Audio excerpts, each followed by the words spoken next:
Welcome to the Danny Clinkscale Reasonably Irreverent podcast. Insightful and witty commentary, probing interviews, and detours from the beaten path. Welcome to Kansas City Profiles, presented by Easton Roofing. A little bit of a different twist this week as we look back at a great event we had last month at the exit room of Lee Summit. Of course, they are the sponsor of Arts and Lifestyles Wednesday here, and one of the great lineup of sponsors that we have. And when we do this type of event, and we're going to do another one this month at the Kansas City T-Bones at a suite, and Clinkscale Club members will get to join us for that particular thing. But we always have a feature interview as well. And on last month's interview, we did Dennis Leonard, the Royals Hall of Famer. It was an engaging and fun conversation with the longtime Kansas City Royal who did so many great things for the franchise and racked up upwards of 200 wins in his career and was one of the American League's best pitchers for a few years before injuries sidelined him. But look back at his formative times was just a blast as we had this event before some great folks out in Lee Summit, and he was nice enough to come by, share some funny stories, share some thoughts, share some laughs, and it all comes to your way next, right here on Kansas City Profiles, presented by Easton Roofing on the Danny Clinkscale Reasonably Irreverent podcast for this week. We're here with Joe Spiker, the president of Easton Roofing. And Joe, you worked for other companies in the construction industry.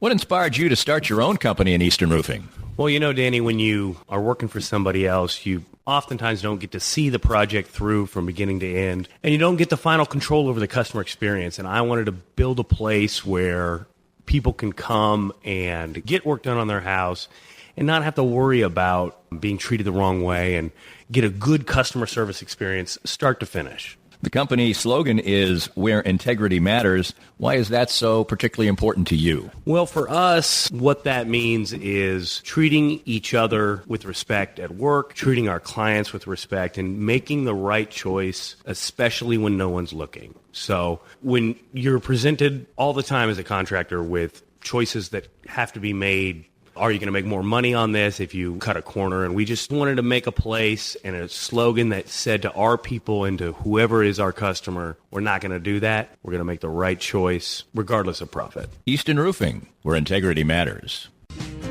Get a refreshing change of your expectations of a sports bar and restaurant at the 23rd Street Brewery in Lawrence. Matt Llewellyn's welcoming spot at Clinton Parkway and Castle covers all the bases, like their own handcrafted beers and all the televisions you need for great sports viewing. But it's the large, varied, and delicious menu that stands apart. From a favorite of mine like the awesome ahi tuna appetizer to great sandwiches, outstanding pizza, and truly fantastic entrees, the 23rd Street Brewery has it all. Matt and his friendly staff make it that much more enjoyable. Food until 10, fun until late. The 23rd Street Brewery is a can't-miss stop when you are in Lawrence. Sumner One is the company to make your office maximize efficiency. Their family of companies make up one of the largest independent dealers of office technology in the Midwest. They are proud to bring the best service and technology to top companies across the region. Sumner One can help your organization run more smoothly than ever. Sumner One printers, copiers, MFPs, managed print services, document management, infrastructure design, IT services, disaster recovery, and business continuity. Welcome to the one place where everything works. For more information, call Carl Little at 913-752-2256. It's time for the main man tonight. That is one Dennis Leonard, Royals Hall of Famer, joining us now. You know, Dennis, I always forget every time I see you that you're a bigger guy than I think people realize from maybe back in the day when you cut the longer hair, the skinnier figure, but you're a big guy, big hands, the whole deal that a real live major leaguer needs. Well, don't forget, we were elevated a little bit on the mound, too. Made us look a little bit bigger, but I don't think the hitters were too afraid of us. But, everything goes. You gain some weight, you lose your hair, but God invented hats, and I love them. You won over 140 games at the major league level, but let's go back. You were born in Brooklyn, right, at the times when the Dodgers were so big, but you moved away after just a couple of years to Long Island. What was it like being a young baseball player in the Northeast at that point in time in the 1950s and early 60s? Well, I mean, that's where I was, so, you had to put up with a lot of weather. You couldn't wait for spring to begin, to get the Little League going, and That's all it was. It was about a month and a half of baseball, and then you kind of went to the beach and did a little swimming and kind of enjoyed life. And when I was growing up in Long Island, I used to have little jobs. I mean, my parents supplied the necessities, but, I like to dig up clams and catch blue claw crabs. I live right near the water. I love to fish, and everything was right there for me, and, it was an enjoyable place to live. When did you kind of get the idea that, obviously you had to be a very fine ball player to end up being in the major leagues, but at what age were you starting to maybe dominate the other guys, or you had the ability to know that maybe this could go somewhere? Well, it's hard to say. I mean, in high school, I think my best record was 4-3. But once again, the weather plays a big part. We don't play a big schedule. But regardless of the record, you start to see where you get in the better hitters in the New York metropolitan area out, and you start to get a little bit of a feel. And then I didn't get drafted out of high school, and I was kind of fortunate to get into college. I think I put too much emphasis into sports and not enough into academics. And fishing and all that? Well, yeah. And, I had an opportunity to go to Iona College in New Rochelle, New York, and I only applied to 2 schools, and I got accepted there, and I got a little partial scholarship to play. And once I got to college, scouts started coming around, and everybody matures at a different time. Mm-hmm. And when I was in high school, I can always throw fairly hard, but I had no kind of changeup, no kind of breaking ball. I just relied on rear back and fire. And when I got to college, all of a sudden we were thrown in a gym in the fall, and I said, the curveball broke. I mean, it was a shock to me, and I had the same catcher in high school as I did in college. So he goes, what the heck's going on here? I said, don't ask me. I'm not going to try to figure this out. So, a lot of the pitches that I worked on, sometimes, you hear even in baseball, you work on something, and even with Little League kids, you try to teach them something now. They don't get it, but the following year they do. And once I went to college, I started getting a lot of attention. And little by little, I get, when it came down to the draft, I was surprised I got drafted by the Royals. They only scouted me twice. But, I'm glad they did. I always was a Yankee fan growing up. But, hindsight's 20/20. If I went back to New York and played for the Yankees, it would have been a dream for me. But then again, you have the hometown kid pressure. There'd be too many things going on. So I think for me to get out of that area and come out to the Midwest and play for the Royals was a blessing.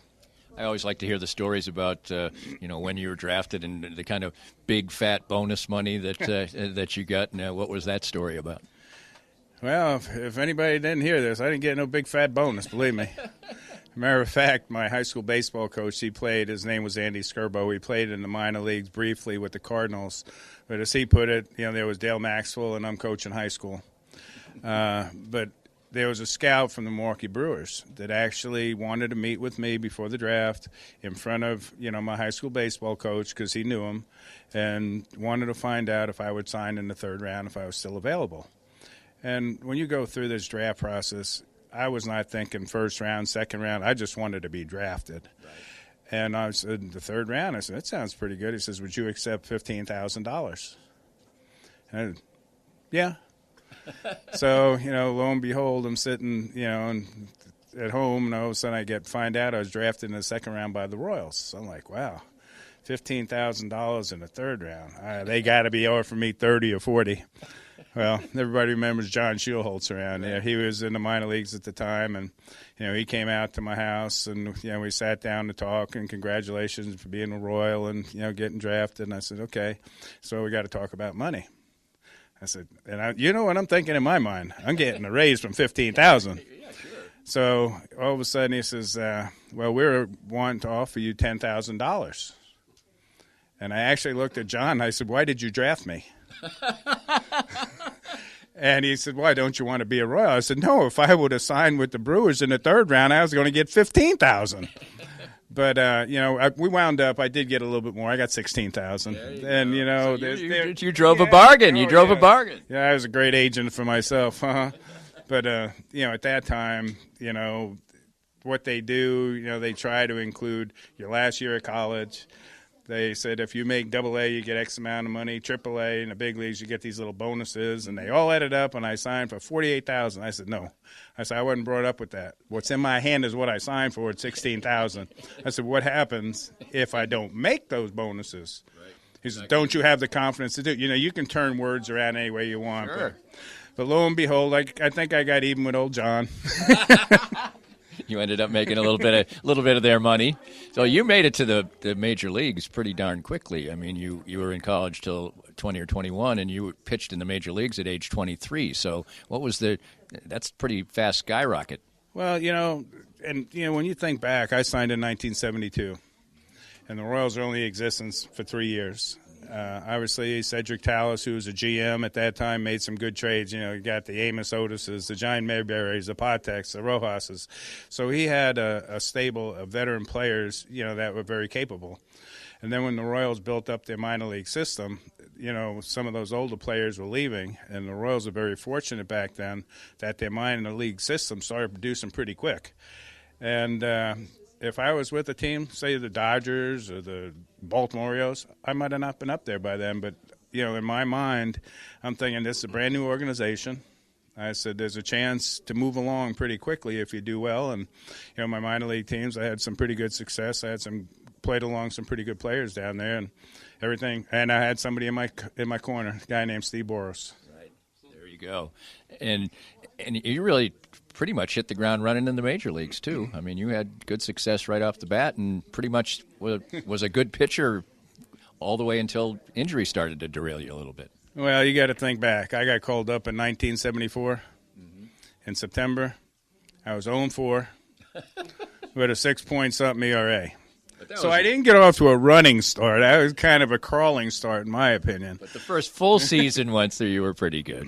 So when you go out, come up, and you're getting the taste of it, and it doesn't go well, what does that do to what must have been pretty burgeoning confidence because you'd been successful for quite a long time? Actually, it was a confidence booster. It might sound funny, but back then we didn't have how many innings you could pitch this year, how many pitches you can throw, in a game. It was totally different, and probably from my last year in high school, all the way through until I got to there, and you're talking about a 3-year span, I probably threw well over 600 innings. So, I went there, and I didn't feel tired because your adrenaline, you just want to walk in a big league clubhouse. I mean, That's your goal. And I did. I mean, it was so great. And, in the beginning, I came in relief, and then Jack McKeon was our manager, and he gave me an opportunity to start. And it seemed like every time I got in trouble and left runners on, they had a habit of coming across the plate. And, but what I did know, I said, even though the statistics weren't good, there's something inside of me that said I can pitch here. Right. And so I finally got an invite the next year in 1975 to go to spring training for my first big league camp. And, that was exciting, going down there, with the big boys, everybody that had some time in the big leagues. And at that time we had Harmon Killebrew, who was going to be our DH. Right at the end of his career. Yeah, and, we also had another guy. His name was Rodney Scott, who is a very fast middle infielder. And some of you people out there probably remember the situation Oakland was in, where they had Herb Washington to pinch run for whoever. Right, and he never hit, he just ran. Well, in that spring training, thanks to Doug Bird, because he already knew he was going to make the team, and I made every road trip from Fort Myers to Miami, Fort Myers to Pompano, Fort Myers, across the Alligator Alley. And if it wasn't for Birdie, he said, "You want to pitch in here?" I said, "Yeah, I've been on all these road trips as a backup to the backup to the backup." He goes, "I'm supposed to throw 2 today. I'll just tell him I want 1." So I wound up, because of him, throwing 13 innings in spring training and only gave up 1 run. So now I'm thinking, wow, I got a good shot to make this team. And I got down to the last guy. The team was almost boarding the plane to go north, and they kept Rodney Scott. And Jack McKeon, told me, he says, "Well, you got the type arm that can get through the batting order once," which I didn't understand because I was always a starter. So, P.S., was I disappointed? Most definitely. And I went down to Omaha, and I had the worst attitude I ever had before, playing baseball. I was disappointed. I went out there. I got off to a good 0-2 start with about a 6-point ERA, and I was actually in the bathroom reading the newspaper when the phone rang, and my wife says, "It's your manager."